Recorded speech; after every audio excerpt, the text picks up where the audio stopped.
Let's talk about contracts versus friendly verbal handshake agreements between friends. When should you use which ones? So the key question is, when is a handshake agreement enough? Or what about a verbal agreement? So here's the really simple answer to that question. When is a handshake or a verbal agreement enough as opposed to a contract?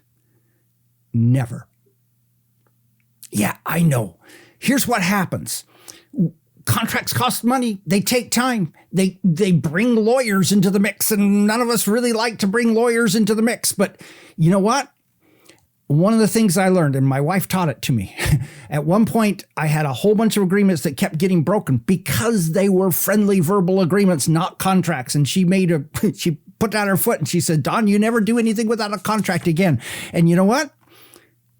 I've taken her up on that ever since then, and it's been far, far better. Here's the rule. If someone's paying you money, you need a contract. If you're paying someone else money, get a contract. Why? Because contracts are what controls the arrangement between you. If you have a verbal agreement, if you have a handshake agreement, then there's always room for disagreement later on. One of the keys is when you're in the process of putting together a deal, everybody's happy with each other. Everybody looks at the future and they say, wow, there's such potential in this agreement, whatever it is. But a year, 2 years, 3 years, a few months down the road, people don't feel that same way. And consequently, that's what creates huge problems. So this is especially important if you have some kind of a service agreement. You should be aware when you buy something in e-commerce, there's a contract attached. It's down in the terms of service. It's there. You need to have them anytime you're doing any kind of consulting work, coaching work, employment work. If you're outsourcing some work from somebody else, you need to have a contract. Whether you're the one who's paying them or they're paying you, you need contracts to protect yourself in this process. So contracts protect everyone. It's very important to recognize that contracts especially protect the weaker party. What do we mean by weaker party? Weaker party is the person who's less willing to pay for a lawyer in the process. And what ends up happening is if you're the weaker party because you're not willing to pay the lawyer, then you are the one who is most protected by that contract, which is the reason why it's so important that you get one. And so one of the things that you need to realize is that until you sign, you have more strength in the deal. So let me just give you an example of this for just a moment. For years, as I've worked with youth, I've told them when they go out to get their summer job, you know you're going to want to go on this one activity the third week of July. And so as you come into that job, you get a written agreement that you will get that week off. Because if not, what's going to happen is when you get to that week, they're going to say, sorry, you're on the schedule. We can't get you off. But before you actually sign, in other words, you have power until that moment you have accepted their offer. And in this case, you have power as a teenager to say, yes, I will take this job as long as I get the third week of July off. I need that in writing before I get there. Now, that's a simple teenage kind of thing, but it applies to everything else. Until you sign, you have power. Why? Because you have got something they want. And so what ends up happening is that before you sign is when you ask for things to be changed in the contract. Why? Because that's when you have power. Once you've signed it, you have no more power. They have more power than you, probably because they're more willing to put money in for an attorney. So here's the key.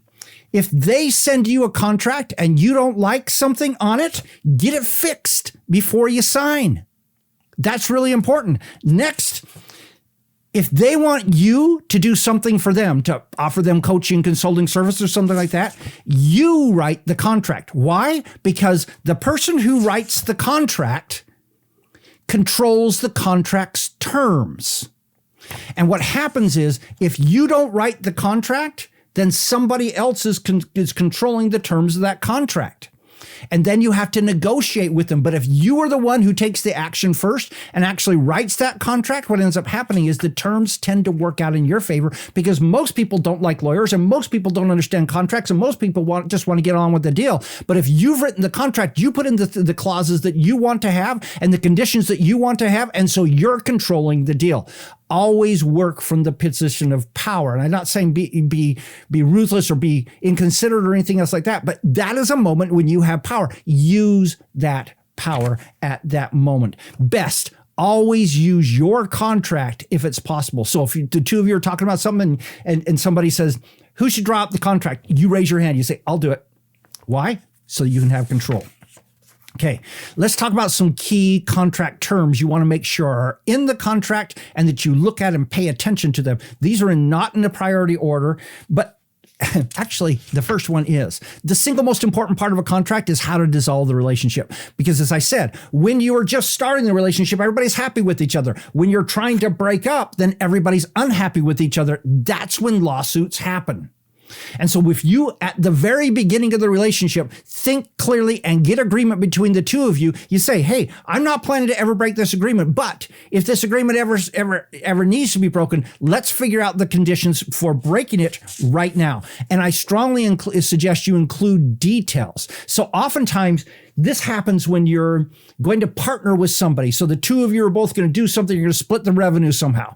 Okay. So when you do that, that tends to be like a perpetual contract. And you're both happy with each other right at the moment. But then you find out that the other person's shirking and not doing anything. And so now you want to get out of it. And so I suggest you don't rely upon having good relationships at the end, because there won't be good relationships at the end because one of you is trying to get rid of the other one. That tends to create not good relationships. And so one of the key questions you need to decide as you start this process is how much will be paid to buy out the other one.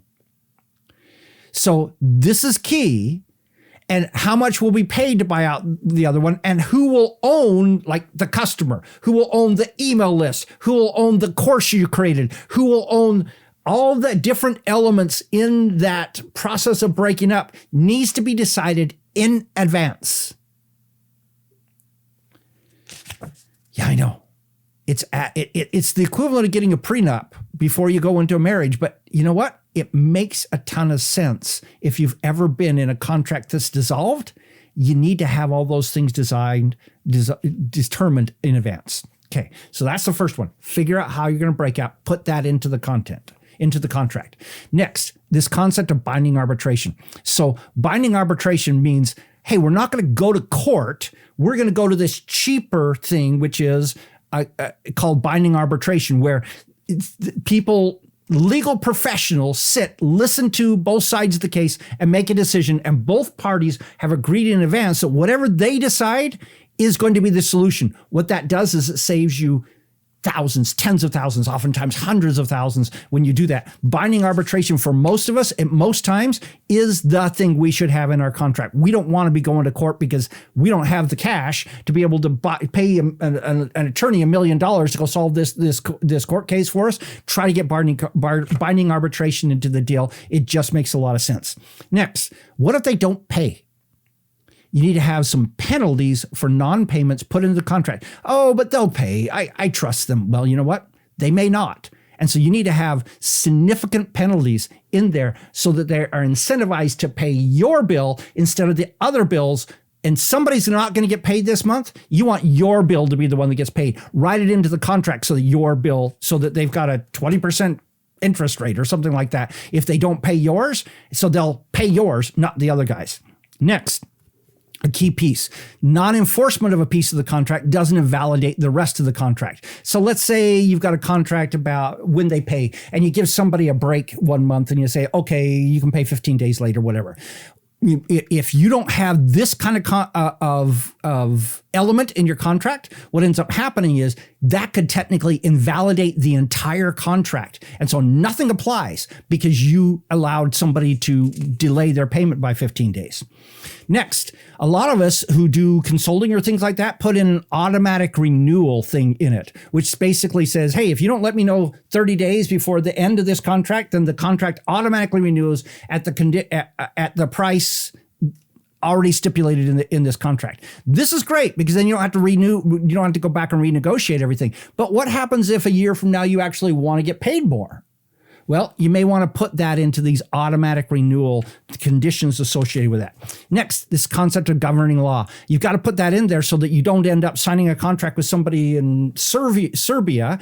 And you see, if you don't put governing law, they can claim that it should be adjudicated in Serbian courts, not in your court. That can be a huge problem. You want it to be in your court. This is one reason why you write the contracts as opposed to them, so that if anything ever goes to court, they've got to come to you, not you go to Serbia to do that. Next, this concept of force majeure. What that means is if the world blows up, what happens to the contract? If there's war, if there's whatever. COVID was a great example of this.